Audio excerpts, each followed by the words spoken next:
सुदर्शन झटके से जाते समय भगवान कृष्ण की उंगली कट गई। जब उंगली कटी, उंगली से खून की धारा बहने लगी। उसी समय उस खून की धारा को देखकर रुक्मिणी और सत्यभामा घबरा गईं। रुक्मिणी ने सत्यभामा को कहा, सत्यभामा भगवान कृष्ण के हाथ में चोट लग गई है, जल्दी से पट्टी ढूंढो, डिटोल ढूंढो, जरा पट्टी करना है। इधर उधर दोनों रानियां इधर उधर पट्टी ढूंढने के लिए दौड़ रही हैं, लेकिन कहीं भी पट्टी जब नहीं मिला।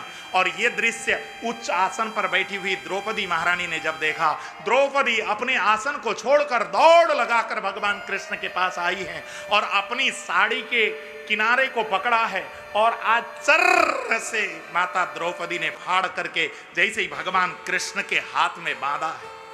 भगवान कृष्ण उस दृश्य को देखते रह गए। कल्पना करो मेरे भाई बहन, और सबसे बड़ी रानी थी तो इन्होंने कितना बहुमूल्य साड़ी पहना होगा, और भगवान की पीड़ा को देखकर उस बहुमूल्य साड़ी को चर्र से जब फाड़ा है और भगवान कृष्ण के उंगली में जब अपनी साड़ी के टुकड़े को बांधा है, उस समय भगवान कृष्ण के नेत्रों से आंसू की धारा बह गई। कोई कवि हैं, उन्होंने उस महादशा का वर्णन किया।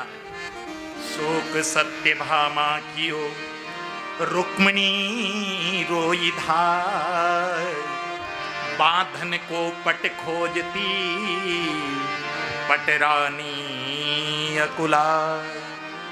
जब लगी देखी द्रौपदी ने देखे यदुवीर, उंगली बांधन को तुरंत चीरो अपनो चीर। द्रौपदी ने ये नहीं देखा कि वहां पर पट्टी है कि नहीं, डिटॉल है कि नहीं, ये नहीं देखा। सीधे जाकर अपनी बहुमूल्य साड़ी को फाड़कर भगवान कृष्ण के उंगली पर जैसे ही बांधा। उस दृश्य को जब भगवान कृष्ण ने देखा, भगवान कृष्ण के नेत्रों में आंखों से आंसू की धारा बहने लगी। भगवान कृष्ण ने द्रौपदी को संबोधन करके कहा, द्रौपदी रहेगा याद जीवन में बहना, मैं तुम्हें न भुलाऊंगा। समय पर देखना कृष्णा, द्रौपदी का नाम कृष्णा था। समय पर देखना कृष्णा, तुम्हारे काम आऊंगा। बहन, इस रेशमी साड़ी के 4 तारों पर तुझे हजारों साड़ियां बनकर दुख से मैं बचाऊंगा।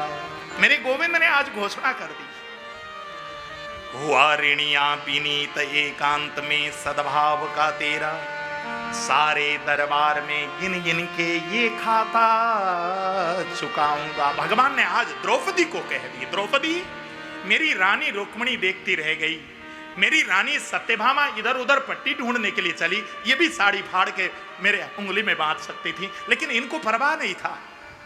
तुमसे मेरा पीड़ा देखा नहीं गया और तुमने इतनी बहुमूल्य साड़ी, तुम रानी थी और तुमने मेरे लिए इतना बड़ा त्याग किया। देवी, मैं तुमको आज वचन देता हूं, जब जब तेरे जीवन में दुख के समय आएंगे ना, सहायता करने के लिए मैं आऊंगा, और जब तुझे जरूरत पड़ेगी तो मैं साड़ी का अवतार लेकर तुझे लाज बचाने के लिए मैं आऊंगा। ये वचन दिया है भगवान ने। और रुक्मिणी के उसी कर्ज को उतारने के लिए भगवान ने ये साड़ी अवतार लिया है। भगवान ने जिस समय कौरवों के दरबार में द्रौपदी को नग्न किया जा रहा था, उस समय जब भगवान ने इस प्रकार कहा कि द्रौपदी मैं तुम्हारा कर्ज उतारूंगा, उस समय द्रौपदी रोते हुए बोलने लगी, हे गोविंद, प्यारे घन श्याम यदि काम आवे आपके, निकाल दो नसों को, निकाल दो नसों को, ये तो रेशम के धागे हैं। गोविंद, यदि आपके काम में आते हों तो आपके उंगली में यदि मेरे नस बांध करके भी यदि काम आता हो ना, तो मैं तो नसों को निकालकर आपके उंगली में बांधने के लिए तैयार हूं, लेकिन नसों को निकालकर बांधने का कोई लाभ नहीं। गोविंद, गोविंद, प्यारे घन श्याम यदि काम आवे आपके, निकाल दो नसों को, ये तो रेशम के धागे हैं। ये धागे भी पुराने, इन्हें दुर्लभ कौन माने न, दुल्हा के जोड़े हैं ना दुल्हन के बागे हैं। मैंने कहा फाड़ा चीर, गोविंद मैंने कहा फाड़ा चीर, रक्त देख पीर भागे, होई के अधीर स्वयं चीर छोड़ भागे। ये धागे हैं अभागे, ये धागे हैं अभागे जो कि बड़े नहीं आगे, भाग उन्हीं के जागे जो अंगली में लागे। गोविंद, ये जो मेरे साड़ी में जो धागे हैं ना, इतने इतने सारे धागे हैं, लेकिन जो आगे बढ़ गए उनके भाग जग गए। गोविंद, जो मेरे साड़ी में लिपटे हुए हैं ये तो अभागे हैं। गोविंद, मैंने नहीं फाड़ा, नहीं तो ये बहुमूल्य साड़ी बहुत मजबूत है, इसको कोई फाड़ना चाहे, यहाँ आप जितने भी बलवान लोगों को देखते हैं, इन बलवानों में से किसी को बुला लो और इनसे कहिए कि द्रौपदी का साड़ी को फाड़ो, कोई नहीं फाड़ पाएगा। ये बहुत मजबूत साड़ी है गोविंद।